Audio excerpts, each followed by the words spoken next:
Okay, welcome back, everybody. Hello, Aaron. Hello, Ian. How we doing this week? We're doing great. Back Yeah? at it. Mostly recovered from my illness. Ready to Good. go. Well, Ready to this rock. week, Texas was just rocked by a snowstorm. I think we got potentially a quarter inch of snow, and we were supposed to record. Monday, but that was like a holiday / snow day, and that's the day that we got snow. And I'm in Dallas. We got like literally a quarter inch, and it was all, it did stick, so it was kind of fun for the kids to see. Maybe a half inch, but then by Tuesday everything was clear. Everything was totally clear, totally fine. And I messaged you on Tuesday and said it's another snow day, and you said, whoa, more snow. And I never responded because no, there wasn't more snow. They just closed school again because it was cold. Why it's not? just cold. Yeah. So just looking for reasons. I know that like when school's out and you're a kid, it's the best thing in the world. And when school's out and you're a parent, you're like, what are they thinking? Are they insane? Yeah. This is ridiculous. So Tuesday they were out of school again, and so it's still cold, but kids are back to school today, thank goodness. Do they have built-in snow days there? Like, is there usually a snow day every year or no? Or I don't know if you know yet, because you're kind of new to this. I don't know yet because they're not in real school. But our little Mother's Day out follows DISD closures, and so I would assume they probably have one or two built in, because DISD was closed across the whole city. Nice. Well, yeah, a little snow for the kids down south. That's always fun. A little change. We haven't had much snow here either. We did have some this week, so I'm trying to get skiing in. It's like impossible. There's no snow. I hate going when there's no snow and only the man-made snow. Yeah, that would make it tough, I guess. The snow not being there. Yeah. So I don't know. I kind of want to go out west, but there's no good time. I don't know. So we'll see about the skiing this year. I'm not a big ski guy. No, never skied. Gotta say, we don't like on the slopes. No, no. Here's the deal. There. Here's the deal. I can ski. It's not a question of ability. It's a question of desire. I don't like it. Well, okay. We'll go there. We've got time. What else are we gonna do? Yeah, we got nothing to. If I were delicately placed on the top of the mountain, I would love to ski down. That would be so fun to me. You're an anti-lift guy. I'm an anti everything else besides skiing guy. Right. Here's what happens. Painful. And maybe I've been poor because we used to only ski. The only times I've really skied is in college, and I was very poor. And so you get a place like 30 minutes away from the mountain with 8 other guys. Yeah, don't ever do that. You put on all your stuff, which first of all, you're putting on like 18 items of clothing, right?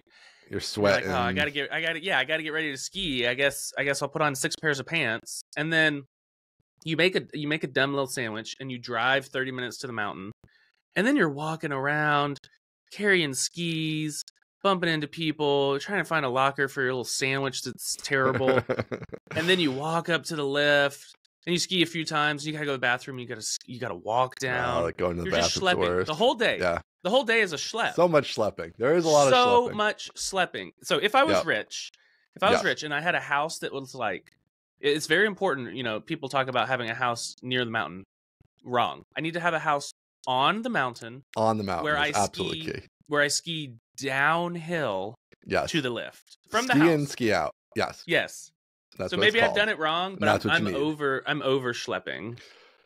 Yeah, so that's growing up. That's how I always we just drove up for the day. We never even stayed. Like, we didn't have any money to stay. We never stayed over. We just went and skied for the day, and it is horrible. It's like load all your shit at 5 in the morning. You're tired. Drive 2 hours to the mountain, or sometimes we drive 4 hours to Vermont. And go ski. Way. Try to get home. We're exhausted. We're falling asleep driving home. The whole thing is bad. Yes. It does improve with money a little bit. So definitely the ski and ski out is a 10-fold increase in enjoyment. It just changes the whole thing. When you can just walk out the door and start skiing. You want to come back for lunch, boom. That's it. I want to come back for lunch. Yes. Yeah. You pull in, you have to go to the bathroom, you pull in, you got kids and they get sick of it. You're like, yeah, one of you takes the kids in, the other one keeps skiing with the kids who want to keep skiing, whatever. Like, it is a dramatic improvement if you can do ski and ski out.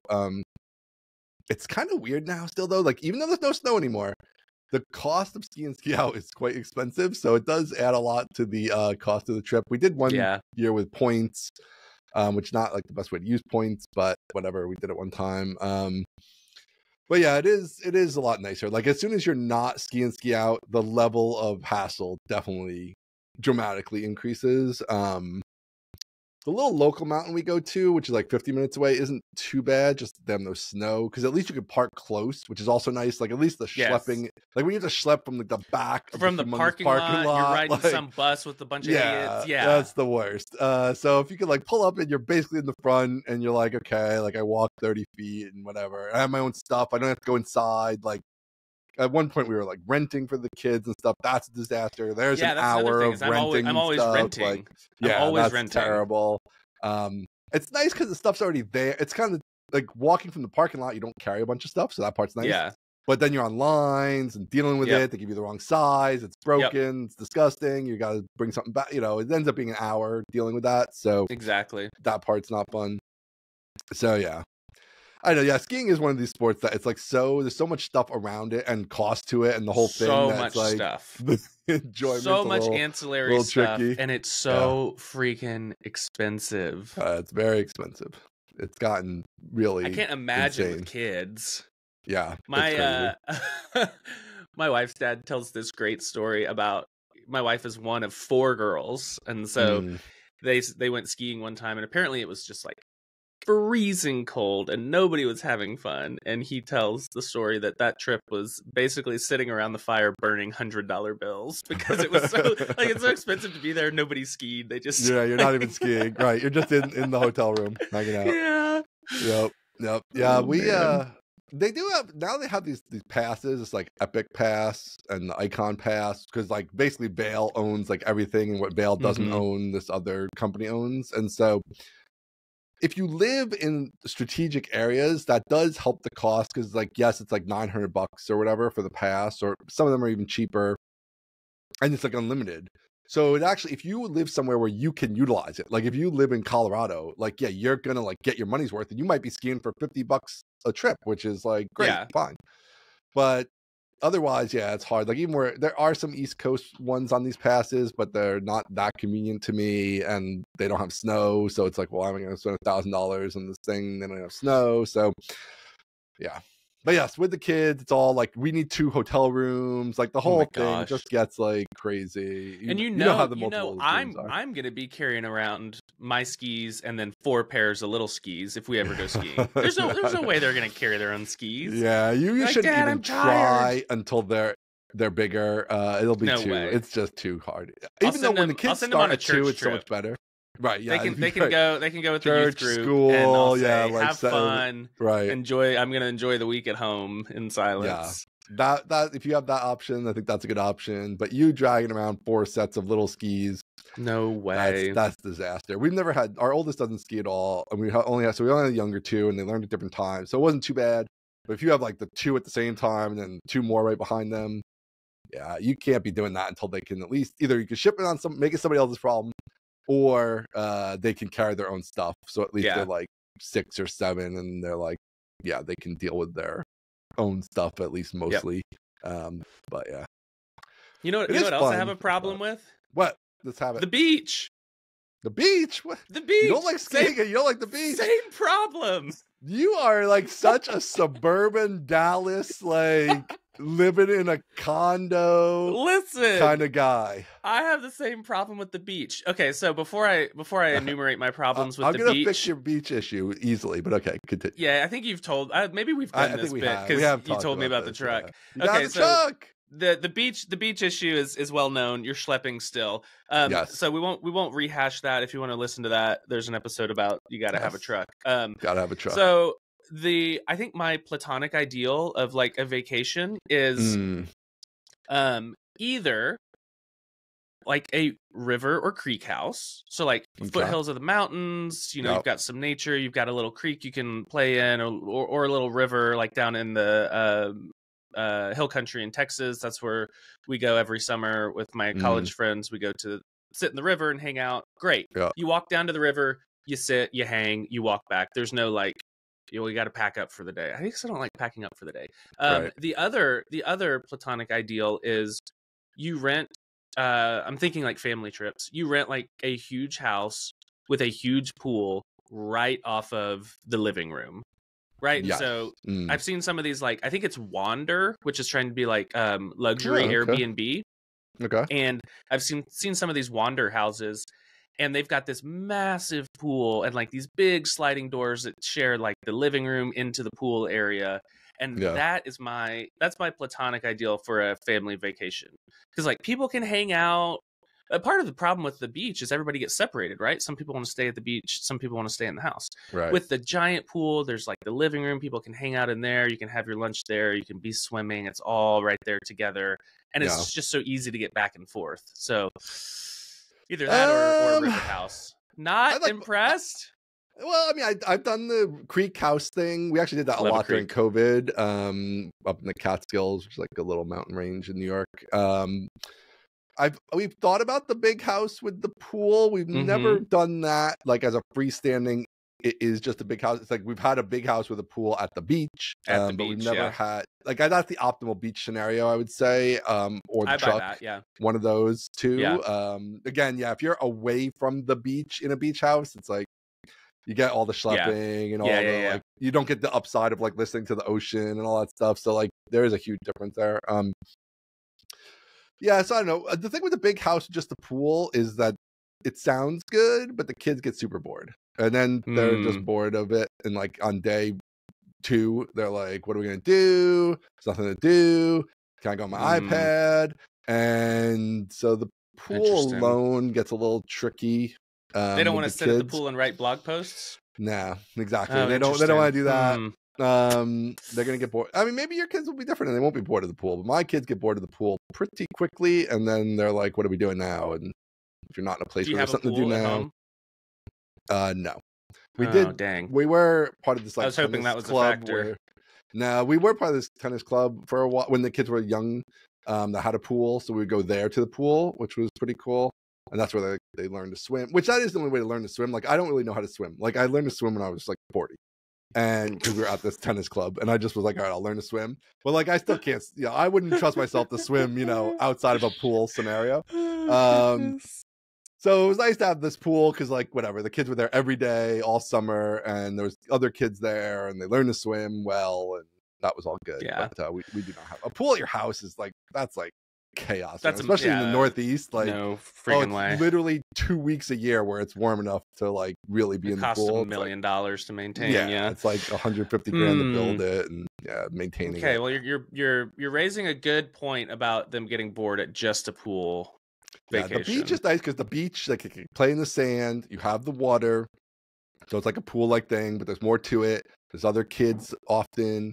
And then also usually the beach town you're in has stuff to do. Right. So when you get bored of the beach, it's like you into go the little square. Exactly. Yeah. Do get some ice cream, go out to dinner, whatever, blah, blah, blah, blah, blah. So that's like we usually do Martha's Vineyard most years. So maybe I need to refine the perfect vacation to include a beach, but with the house that has a pool right off the kitchen. Living room. That's a great setup.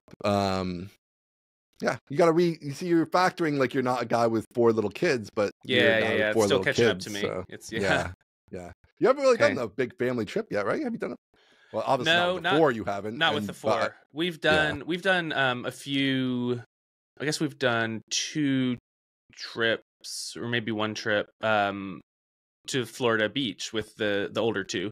Okay. So my wife's family does like every other year about all the whole family gets together, and it's super fun. But the beach is just like the last time we went, I think I realized it's a lot harder with like 2 little kids to they're get really little at that point down to the beach and sunscreened and back for nap and snack. And it was like, oh man, this is a lot of work. So and when they're 1 and stuff too, they're still like eating the sand and stupid stuff like that. That's like not fun. So once you're getting closer to where it's fun at the beach when they're like 3 and 4 and 5, and but alas, we're back to reset not the fun. clock. Oh man. All right. Enough vacation talk. We're not there. Yep. Not vacation time. All right, let's go. All right. Mailbag follow up. Your boss commented on our last. The big boss, Sam, commented on our pricing discussion about the plan scale pricing page, and he's like short little thing. He said they're gonna fix it. There you go. He listened to your slander about our company. So hey, when MRR increases 20%, just I'll make sure we get you your referral check. Yeah. We were actually on a call, just like me and the education team, not including Sam, and pricing came up, and somebody mentioned something about like our pricing page is either confusing internally. Our pricing page is either confusing or it doesn't do something, and I was like, oh shoot, I gotta drop the link, don't I? And so I said, hey, here's a conversation between me and my friend about his thoughts on our pricing page, and I dropped it into chat, and then I think Holly sent it on to Sam. Made its way up. Yeah, exactly. So I think it'll be good. Like Sam's always on the Twitter talking about like, look at we're serving 8 billion requests a second with wild, this big setup, and it's like awesome.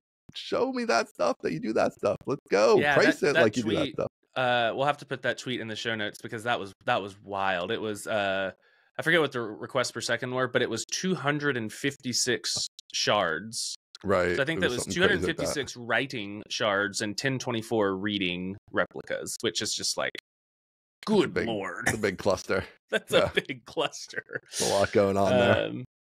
Yeah, so I don't want to have a cluster that big ever. That just seems. Hell no. There's a lot of stress behind that cluster. No, if I ever have a company like that, I'm gonna sell for $1 billion and way before off into the ski in ski out sunset before I do that. When we hit 128 shards, we're like, no, we're looking for somebody to buy this thing. Exactly. Yeah. So I don't know if he's a regular listener, but hi Sam, thanks for listening. Hi, Sam. Yeah. All right, Plant Scale Studios. Let's stay in Plant Scale land. How's it going on the build out? The build out is going. I think there's a chance I have a tendency to overdo things. It's unconfirmed so far, but that is possible. I'm finding that maybe that's a thing. Perhaps my reach exceeds my grasp. But regardless, you're feeling behind the 8 ball here a little bit or something. A little bit, yeah, for sure. Okay, there's a lot. There's just a lot to do to like, set up a pretty beautiful backdrop in an apartment. Right. And it's good. I think it's going to turn out really, really good. I'm very happy with where it's at so far. So, status right now is I've built all the IKEA cabinets that are going to form my backdrop. I'm changing from... Were these new? Did you acquire these? These are new. Okay. These were new. I'm changing from... So my backdrop here is somewhat like, I have the window open today. But usually it's kind of dark mode, right? It's dark, it's neon, it's gamery.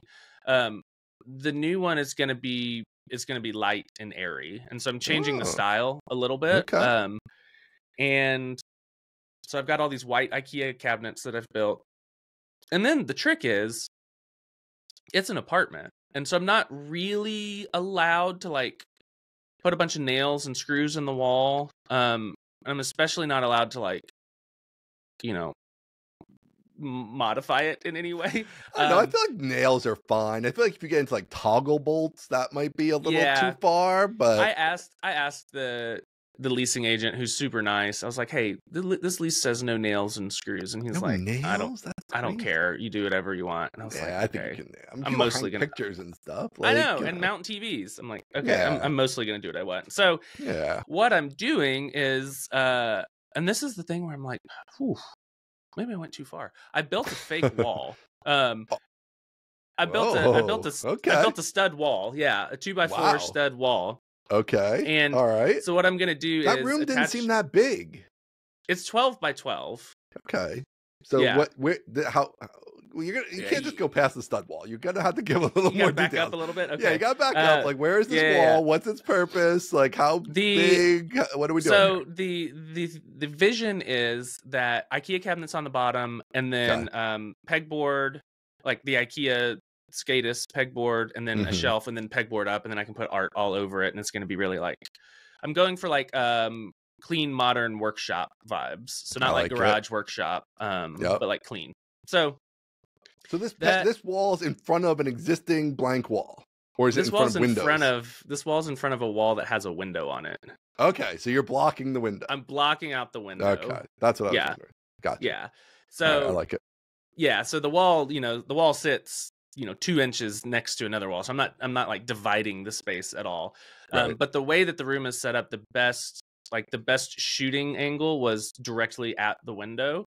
And I thought, oh, 2 birds, 1 stone. I'll block out the window, and I'll be able to like hang and just totally abuse this wall. So yeah, it's almost done. I have more questions.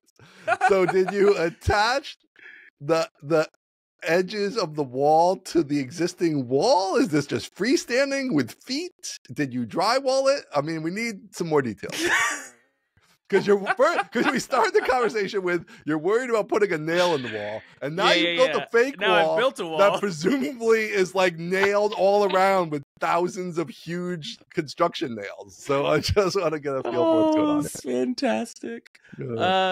All right, Ian. Here's the deal. I want blueprints. Give me the whole thing. There are no fasteners between fake wall and real wall. Okay. No fasteners at all. So here's how it's going to not be a total disaster. One is I've built the wall kind of in sections. So it's like 4 sections, so I can easily, put them up, take them down when it does come time to move out, which hopefully is not this week when they find out I'm building a wall. So the sections in the middle, so between 2 sections on either side, in the middle, there's like a joint, and in there are 3 threaded rods, basically that I'm gonna do like a turnbuckle. So I'm gonna turn the screws, and the panels are gonna push sideways into the wall. So it's going to be friction fit against, pressure fit against the side wall, right? Okay. So, all right. No problems there. So that gives it a little bit. That gives it a little bit of like, all right, I'm set in place. The real strength is going to come from the IKEA cabinets, and so the wall is going to be mounted. The wall is going to be mounted to the IKEA cabinets at the top and the IKEA cabinets at the bottom. So like the top and bottom of a single cabinet. And so that's like 3 feet span difference, and it'll be mounted at both places. And so that gives you a lot of like cantilever strength. And so between the friction fit side to side and the double mount at the bottom, it won't be able to tip over. Right. Okay. That makes sense. I like this plan. Pretty good, right? Yeah, pretty good. Drywall or no drywall?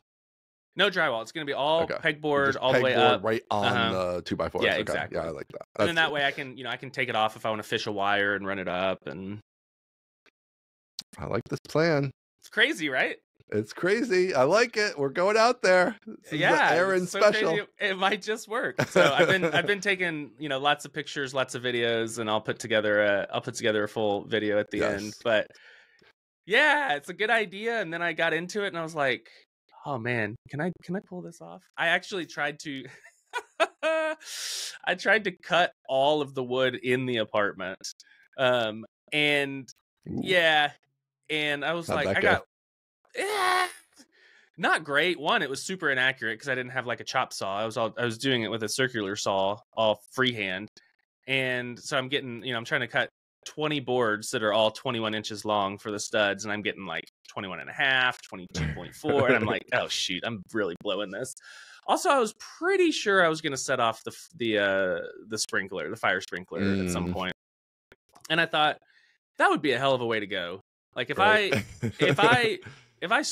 sprinkled all of my equipment with this dirty, and then I get kicked out, and then it's like, I'm just going to go to a friend's house. So I loaded all the wood back up into the 4Runner, drove over to my old neighbor's house who has like a full workshop. He's like this 50-year-old guy that's like the best woodworker you've ever seen. And I told him what I was doing, and he just laughed his head off. And I brought all the wood into his wood shop, and by the time I was bringing the last load in, he was already cutting it for me. He cut everything. Done. He was just like, this is easy. Thanks for coming over. I need a project. And so it's going great.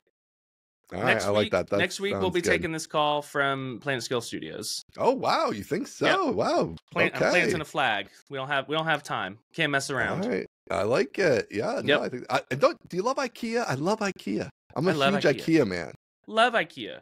It's great. I went and wandered. Who has the luxury to wander like that? So I went to pick up my big order, and I thought, while I'm here, let's do a lap. Why don't we do a lap? If you go to IKEA, you do a lap. You do a lap. And so I did a lap, and it was like, oh yeah, bedroom, office, kids' bedroom, TV room, and then you get down into the marketplace. And it's like, oh, this is where you've got all the stuff. That you're zone, like, let me look around in here. Let me see. A little bitty lamp, a little fake plant. Yeah, exactly. Right. I bought it. I may have already told you this, but the apartment has the most divorced dad energy that I've ever seen in my life, because that's why IKEA. I wandered through IKEA and I picked up some bowls and cups and stuff, and just got 2 of each, and they're all just sad sitting on the counter there. But I got my hand towels, I got my dish towels, I got everything from IKEA. It's perfect. Are you familiar with the Jonathan Coltrane song about IKEA? No. Oh man, I'll post it up here, but for you later. But it's fantastic, and he has a line in there that's like, IKEA, it's for college kids and divorced men. It's like, that's literally that's like his line. Oh, it's such a good song. It's a hysterical song. Yeah. All right. Anyway, but that's great. I'm excited to see this. I'm glad you're making a video of the whole thing. So I'll be looking forward to that on your channel, presumably. Yes, very much so. Cool. All right. Are you doing any neon or no neon? You're out of neon game. I don't know. Okay. I don't know. I might be out of the neon game. I might put these lights behind the pegboard, so it just is a little bit subtler shine through. That would be interesting. Yeah, and so we'll see. I don't think I'm fully out, but I want to tone it down just a little bit, I think. Yeah. Go more sophist as what kids say. Yeah, I don't know that kids say that, but yes, definitely more sophist. You gotta get the 10-year-old. My daughter, she's all about the sophist. Yeah, I don't love that. Soup sophist. Oh, sophist. This is how hopefully the kids are doing it. By the time my kids are 10. This is how it goes in the Roblox streets, man. I was in Roblox with my daughter last night. It's crazy on those Roblox streets. Yeah, it's all right. These games are so weird nowadays. It's like this Adopt Me game is like the big hotness, and it's like Adopt Me. Weird. And you get these pets and you trade these pets. Oh. It's not really for money, but people are trading, and like, I don't know. It's very hard to explain. It's like it's nothing like games we grew up with. It's not a game about anything. It's a game about nothing. It's sort of like the Seinfeld games. Like, you just wander around and you try to get pets and you trade pets, and sounds like The Sims, honestly. I guess it's kind of like that. I wasn't really a big Sims guy, but it's sort of like that. But you don't really build out your world like The Sims. I like SimCity guy. Yeah, that's a great game. Yeah, great game. It's nothing like SimCity. It's nowhere near as. It's nothing at all like SimCity. Show about nothing, great. Podcast about nothing, great. Game about nothing? Nah. I don't think so. All right, Laracon US, baby. Laracon US. We're back. In your hometown. Coming to Dallas. Who's luckier than you? Nobody, honestly. Nobody is luckier than me. Although if it had been somewhere else, maybe I would get to stay in a hotel and get a night or two away. Yeah, but still, nobody. It's gonna be awesome. I'm so freaking pumped. It's at a very cool spot. The last time I was there seeing Casey Musgraves. So this will be just the same, probably same energy, same vibe. I don't know who Casey Musgraves is. I assume this is some kind of singer of some sort. Some kind of singer, some kind of country singer. Nice. So yeah, August is gonna be hot. It's gonna be hot. Yes, people are not prepared. I was wondering about that. Yes, August 27th. We're probably talking 100 degrees or more. It's gonna be hot. But I have this whole other angle for me is like, I got the oldest going to college, and a lot of the colleges, they start in late August, so it's going to be very interesting. I'm hoping we get lucky and whatever college he chooses is not starting on the 27th or 28th. So we're going to see. Are you telling me you might miss it? I mean, there's like an outside chance I miss it. I mean, I don't think I'd ever miss both days. Because like whatever, we'll drop him off one day, and I guess if we were dropping him off the second day of the conference, you might miss it. I might miss it, or I could like go and like fly back late possibly. I have to see about how the boss. This is huge. Feels about that, but we might have to do a Rudy situation where we all say we're not going unless Ian's going. Taylor, you got to change the dates. Yeah, I know. Taylor, what are you doing to me? But you didn't check with me. You didn't check with Ian before you scheduled your conference. What's going on here? Ian might miss it. We don't even know, but you should have checked. I think it should be all right. Looking at almost none of them actually started at that date of the ones he's applied to. I think I didn't literally check all of them, but the ones I checked, some were earlier, some were later. So I think we'll be okay. But there's an outside chance that if it's falls on the 28th, that would be a very big bummer. That would be bad news. Hopefully that's not true, and I'm there. We're gonna party. We're gonna have fun. It's gonna be awesome. Everybody's gonna be there. You can come see the studio. You can come see the house. You can hang. You're gonna have to do tours. I know. You gotta do tours, Kramer style tours. You got get a bus. We could have a Planet Scale pool party at the apartment. Yes. I know. The apartment. That's what I'm saying. Oh, man. See, you said we're not prepared. We're totally prepared. We're prepared. We're totally prepared. Have access to a pool. We are ready to go. It's gonna be amazing. Yeah, man. It's gonna be really fun to have everyone in town. And officially, breaking news: I'm emceeing again. Oh yeah! So it'll be fun. fun. It's gonna be a good conference. I emceed the first two, I guess, and yeah, it's fun emceeing. I love emceeing because you kind of are so in the mix and you meet all the speakers and you're just in the mix without having to do all the planning. It's yeah, exactly. That's kind of nice. You get to be the hype man. I'm great at being a hype man.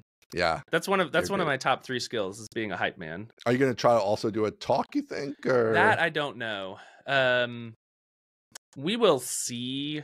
I don't know if this is the year to prepare a new talk for me, but I could.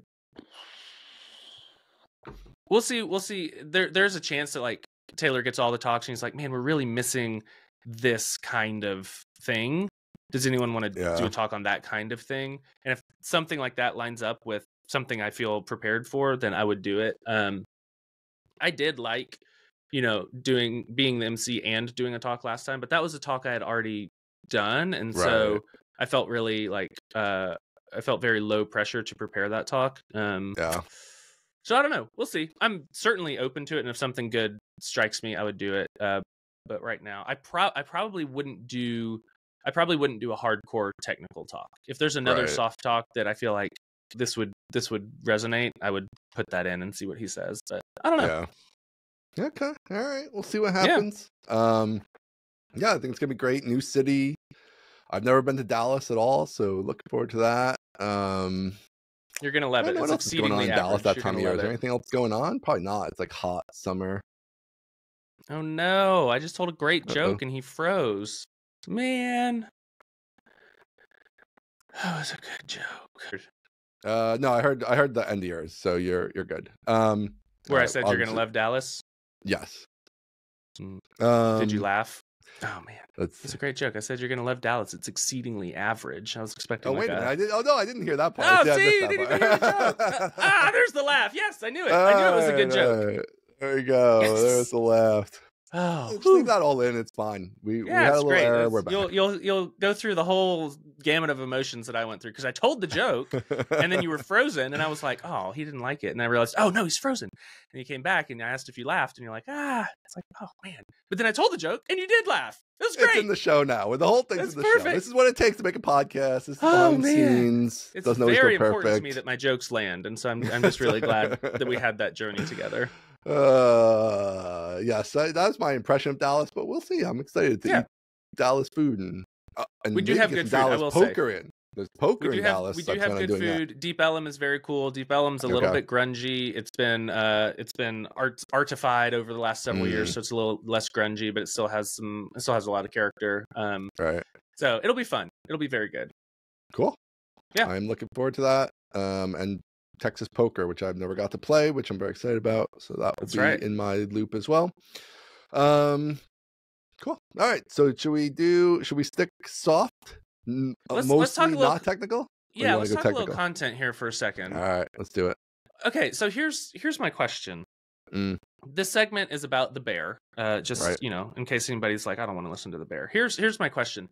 I keep seeing people talk about the bear, and they're like, oh man, it's just like it's really good, but it's kind of terrible. But like season 2, episode 8 makes it all worth it. And I'm like, season 2, episode 8? You mean I gotta watch like 18 episodes before it's like, oh, that was a really good show? Right? Is it like, have you gotten to that point where people are saying it's life changing? Have you gotten to that episode in season 2? So I finished everything. Okay. So I'm Did you find that there's some big, and don't tell me what it is, some big like payoff of, oh, this is totally worth it? All right. So first of all, the first season's only like 8 episodes. So it does saves so only 16 episodes you have to sit through. That's not better. Here's what I would say. I would say the first 5 or 6 episodes of season 1 are pretty hard to get through. If you're looking for something a little like, hey, it's after work and I want something maybe a little light and relax, and like not light, it's not relaxing. I don't know why it wins all these awards for being a comedy. It's not a comedy. Yeah, there's like occasional nonsense. Like slight funny things that are like, they don't even like, you don't even say ha. There's no ha. There's no outward laughing. Yeah. It's not. It's just an internal like an internal. Oh wow. Okay. Like, so not a comedy. There's a couple little things like that. The second season's maybe a little funnier, I would say, but still, it's not a comedy. And the first, it's a little heavy at times, and just a little like things being shitty, watching people having shitty things happen to them, and you're like, it's like, But then we did persevere, and I would say the back couple episodes kind of pay off of season 1. And then season 2 does right away. Well, there's some heavy stuff too, for sure, but it is, I'd say season 2 is significantly better than season 1. And there is payoff. I think the things that pay off in season 2 do pay off much better because you went through season 1. So there is like, you did your time in season 1. You really know these people. The show. Yeah, you suffered through some things. But then there are a few episodes in season 2 that are truly spectacular. So yeah. One of them is not spectacular. People are saying best episode of television ever. Yeah. That's what I'm seeing. I don't know if I can go that far, but I guess I would say it this way. I would say it this way, that generally I haven't found to TV in the recent years, even though it's like the golden age of TV, like, to me, especially post like Breaking Bad, I think Breaking Bad had some really great episodes. Post that, I haven't really had anything that I've been like, oh yeah, that episode was like, I'm stunned after that episode. Right. And season 2 of The Bear does have, I would say, 2 episodes that are like, really, you're pretty stunned at the end of them. One of them is like super intense, and then the other one is just like a character kind of evolves in a very interesting way. Okay, so like stunned, shocked, or stunned like moved powerfully? Powerful, I would say. Yeah. Okay. It's not shocking. Like, I can't believe what happened. Like, and then he blew up or whatever. Like, not a twist, not a twist type of thing. But yeah, but chef. Just sir, the chef, he blew up. Exactly. And then the whole building blows up, and that's the end of the show.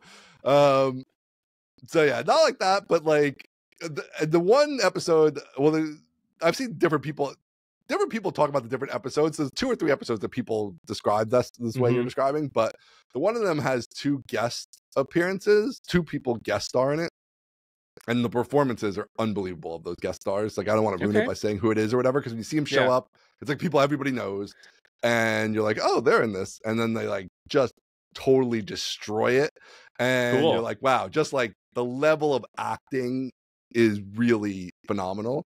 So season 2, I'm just like these other people. Like, season 2 kind of makes season 1 worth it. I would not jump right to season 2 because I think you would be you'll miss a whole lot of stuff. So you kind of have to grind season 1, especially the beginning. At least that's how I felt. Like, we took us like 2 months or maybe even more. Like, we'd watch an episode and we'd be like, we'd like suffering. Goodness forget gracious. about it, and then like be like, oh, do we want to go back into that? You got to gear yourself up. More. Yeah, and they're so. I've never experienced a show like this where like they're only half-hour episodes for the most part. Like a couple are yeah, most of them are half hour, but they feel like an hour and a half. You're like, at the end of it, you're like, boy, that was like we cannot watch another one right now, like because like it felt long. Yeah. By the way, nothing you're describing, one, makes me want to watch it. Two, is a comedy. It's not a comedy. No, there's no the only point in favor of it being a comedy is it's a half hour. Right. That's so the format. The format only. Very interesting thing. So Bill, you know who Bill Simmons is? He's like a famous he has a podcast. sports. I don't know who he is. Yeah, he's a sports guy and podcaster. So he just had this rant kind of about this exactly, that all these award shows mess it all up because it shouldn't be, it's obviously not a comedy. And the only thing about it that's a comedy is that it's half an hour.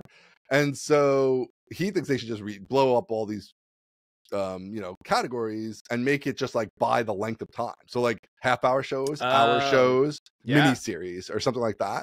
I like and that. Let them all fight it out, because now there are more of these like obviously back in the day there was like Seinfeld and that's a comedy, and there's like Law and Order and that's a drama, and like there's no funny stuff on Law and Order and whatever, vice versa. Whereas now you do have these things that are like there's some funny things, but also like it's heavy and like it's hard to categorize in some ways maybe. So just like do it by is it half hour, an hour, is it a TV movie, whatever, like have your different categories like that. But I don't know, it is very good. The acting is spectacular. I think the whole way through the acting is spectacular. That doesn't move me very much. I'm a big I'm a big Normie fan, so like I'm not gonna sit down and be like, oh, the acting was amazing. Okay, come on, man, come on.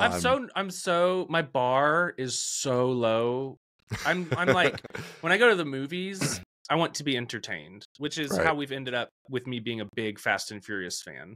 Because like you're talking about chefs blowing up, everything blows up. Everything in Fast blows and up, Furious. right? Everything, and they're all still alive, and they're going to freaking outer space. Right. And so when I walk out of Fast and Furious, I'm not like, man, Vin Diesel, national treasure. I'm like, hell yeah, he drove the car off the mountain, and then he caught a wire and slung around and landed on the other side. Definitely not the great acting there. Yeah.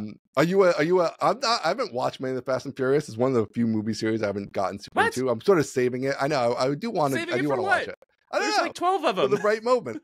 But I know everybody says 5 is the best. Are you a 5 is the best man, or no? 5 is great. I actually have a list on my website of which ones are the best. Let's see what I have at the top. Fast 5 is at the top.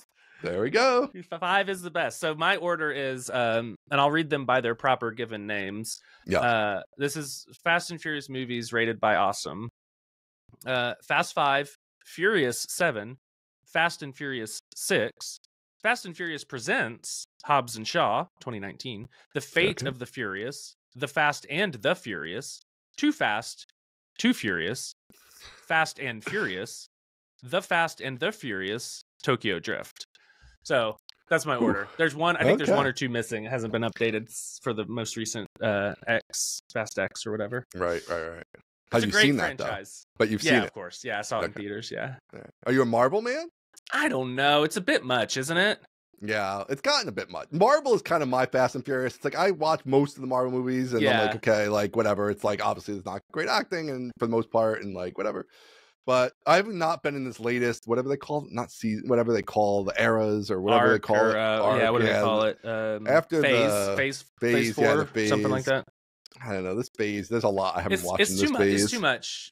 Candidly, I think they went off the rails with the metaverse stuff. It's like if nothing matters if the whole universe is just reset every time, and like whatever, who cares? And why am I watching this? Like there's no stakes. It's a lame plot device. Yeah. The only Marvel stuff I care about is Iron Man.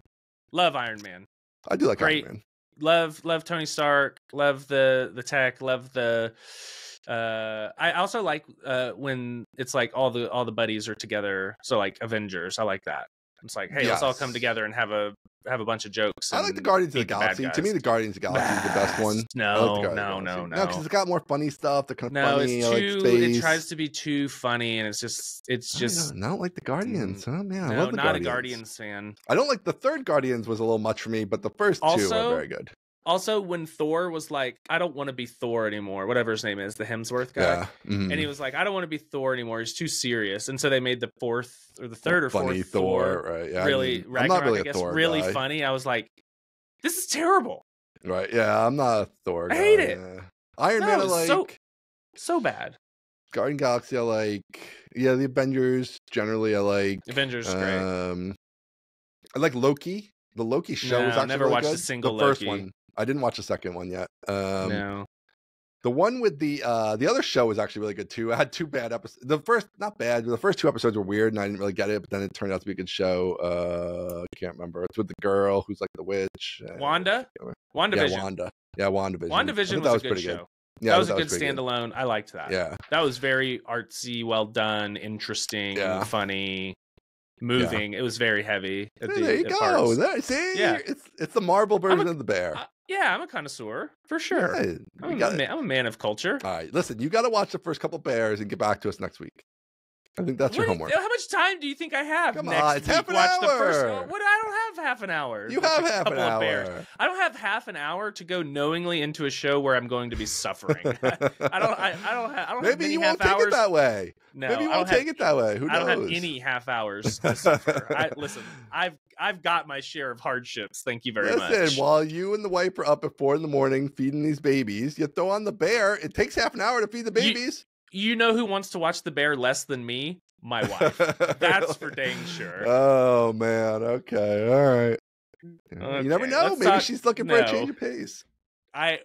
Trust me. Of things I never know, this is not one of them. This is a thing I definitely know. All right.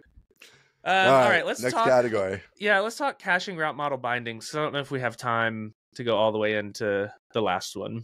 All right. I don't know. This is just a little thing that I'm doing in the next gen HelpSpot stuff. It's kind of weird because, like, all right, you have your. It's such a weird transition.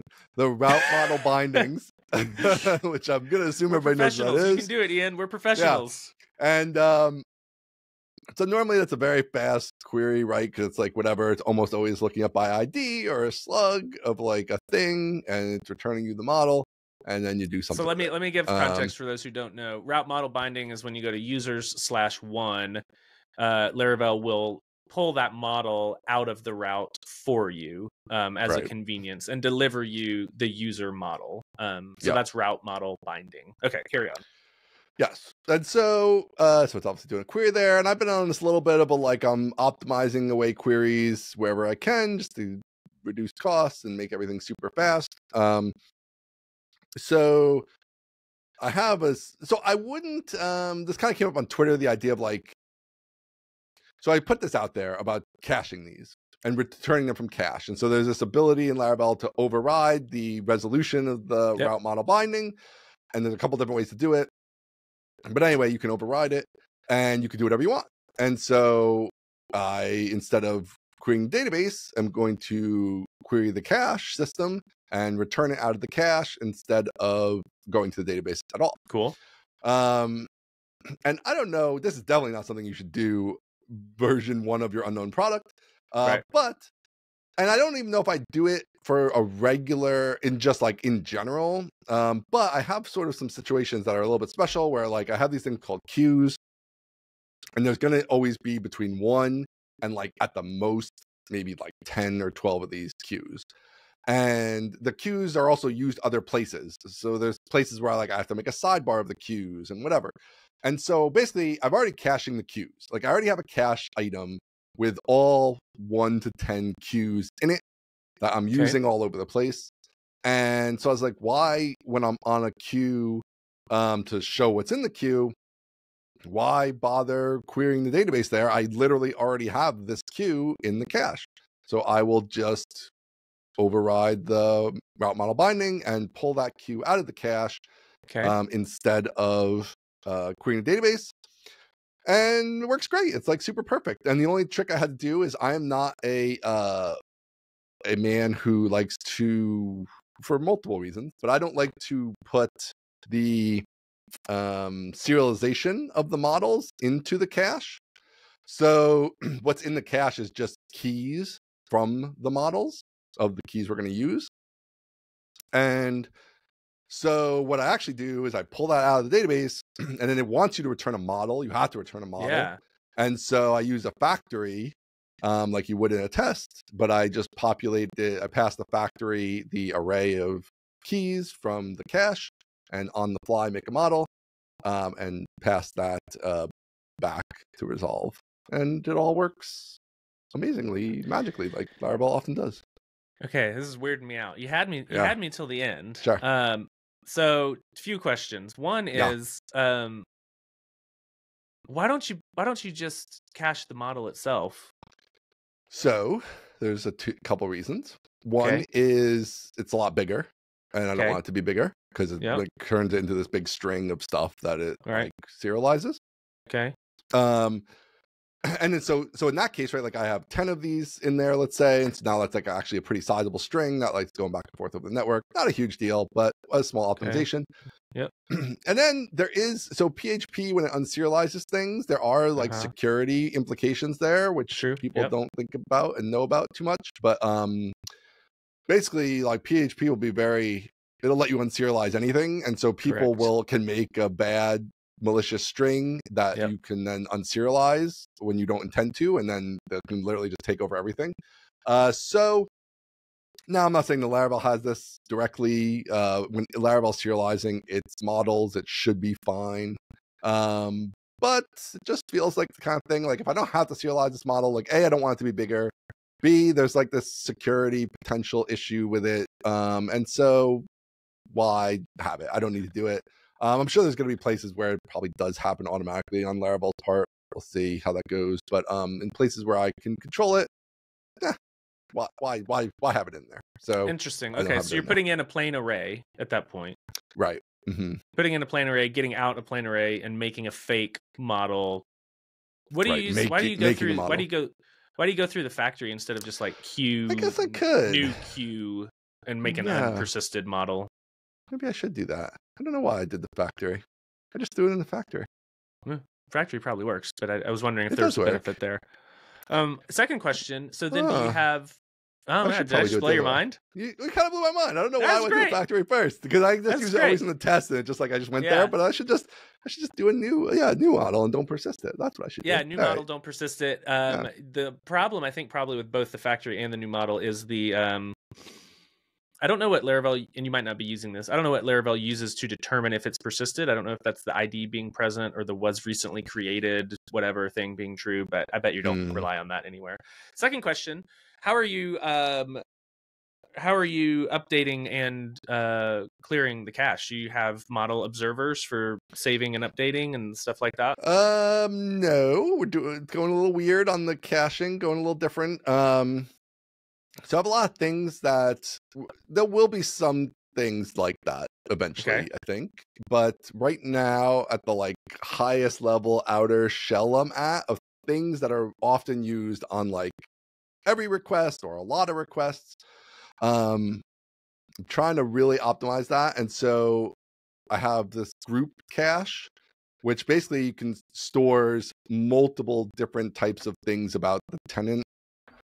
And so it can be in there. And so basically, so I can just have one HTTP call for this cache item. And there will be multiple things that come out of the cache.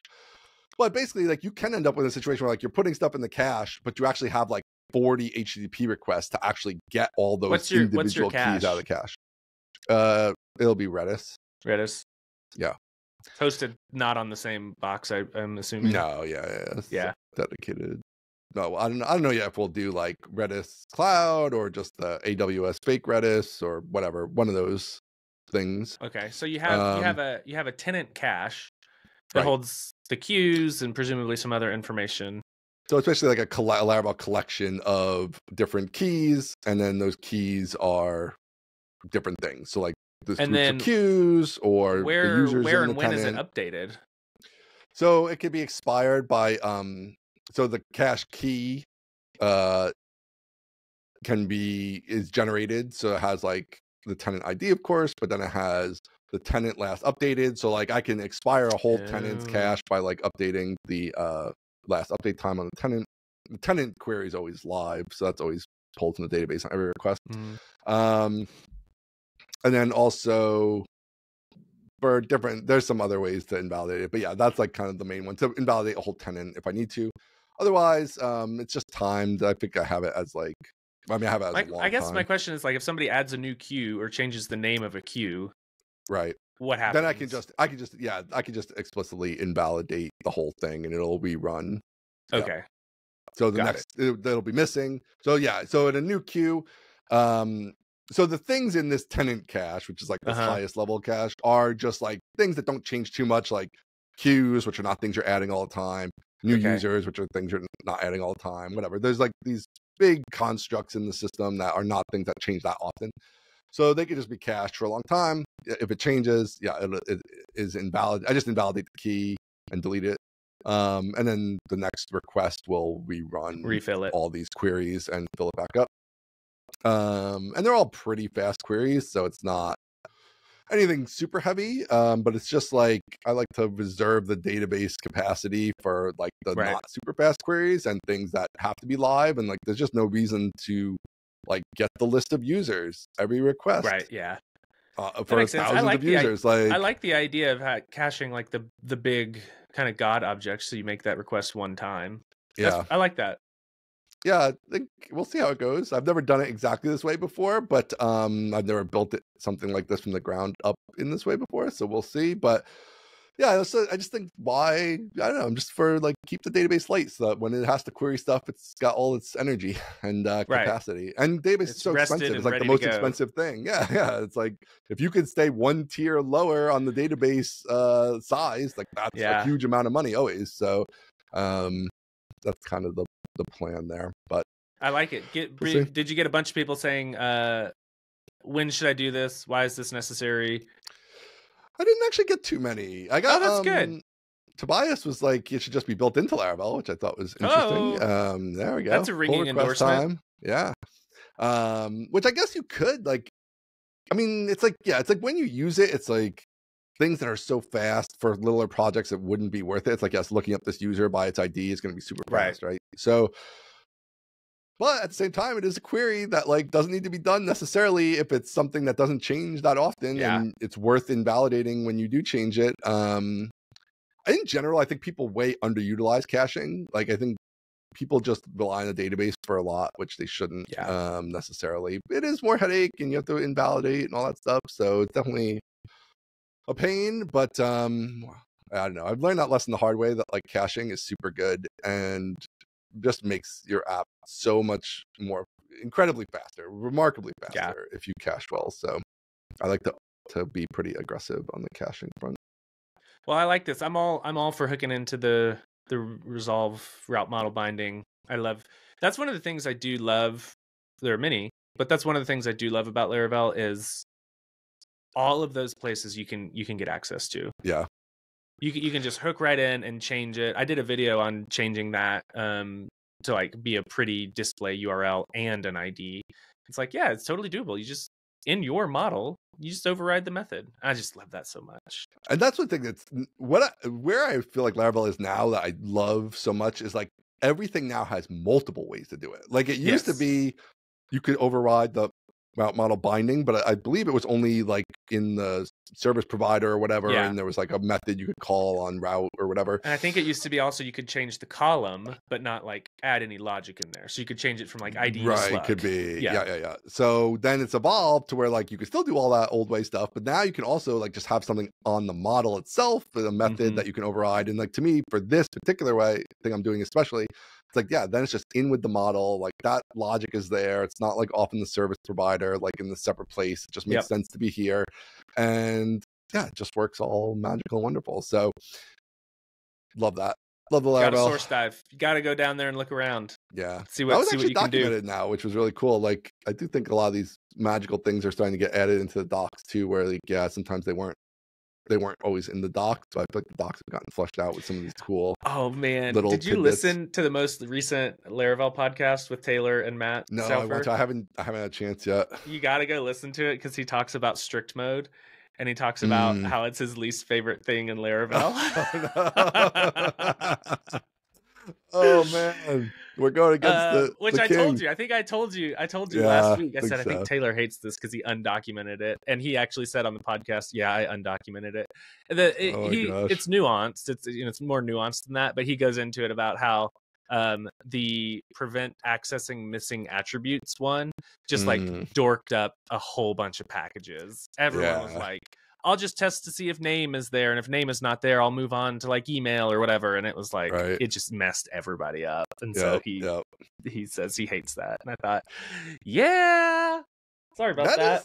That is your thing about yeah, I know we just turned a bunch of people onto it. So. I know.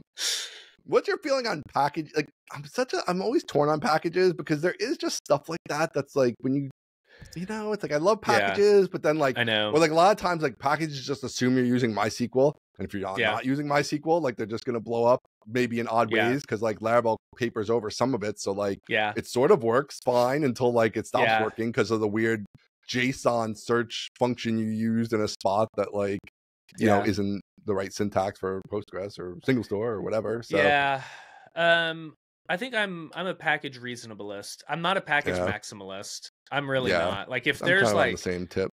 I think if there's even sometimes if there's a package that does what I need to do, I feel more confident, especially if it's a little thing. I feel more confident just like doing that myself. Right. Because just like seeing how it was done and suck it out. Seeing how it was done and like not tying myself to someone else's implementation style or upgrade schedule or then you know you go to move from Laravel 10 to 11 you're like, oh shoot, I've got 60 packages here. Right. You know, it's like you know, breadcrumbs and all this stuff, and I'm like, could I have just kind of built the 20% that I would use? Could I have built that into my app? So I don't know. I'm not a Luddite, but I'm not a maximalist either. Yeah, same. It's hard to know where to draw the line. It's like, it does save a lot of time, and it's often built better than the way you would build it because they've just put in more time and it's been debugged and all that stuff. But then, you are then tied to the upgrade cycle, and just, if it's not well maintained, then you end up with those bugs in your app. So, yeah. Cool. All right, well, wrap it. Let's wrap it. Let's wrap it up. We'll save the other one for next time, maybe. Yep. All right. Thanks everybody for listening. This is a not very technical one. So for the people who yell at us that last one was too technical, now you got a mostly not technical one. All right. Follow us at go mostlytechnical.com, of course. Mostly Tech Pod on Twitter. Mostlytechnicalpodcast at gmail.com. I checked today. There was none today, but hit us up there if you have any feedback. And see you next week, sir. All right. See ya. All right.